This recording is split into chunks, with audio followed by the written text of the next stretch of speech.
ખેડા જિલ્લામાં કોંગ્રેસ દ્વારા મનરેગા બચાવ સંઘર્ષ અભિયાન હાથ ધરવામાં આવ્યું છે। કોંગ્રેસે આક્ષેપ કર્યો છે કે કેન્દ્રની ભાજપ સરકાર શ્રમિકો અને ગરીબોના રોજગારનો અધિકાર છીનવી રહી છે।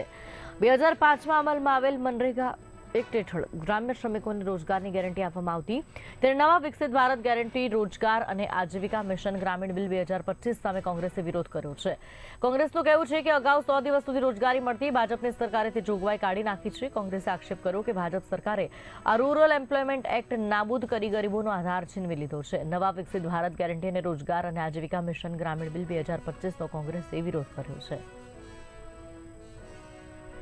આજની પ્રેસ વાર્તામાં જે મનરેગા એક્ટ હતો એને જે રિપીલ કર્યો, 2005નો જે એક્ટ આવ્યો તો રૂરલ ગેરંટી સ્કીમ હતી એમાં, અને અધિકાર હતો જે રોજગારનો, એના બદલામાં એક નવો એક્ટ લઈને આવ્યા છે સેન્ટ્રલ ગવર્મેન્ટ, જેનું નામ છે વિકસિત ભારત ગેરંટી એન્ડ ફોર રોજગાર એન્ડ આજીવિકા મિશન ગ્રામીણ બિલ 2025।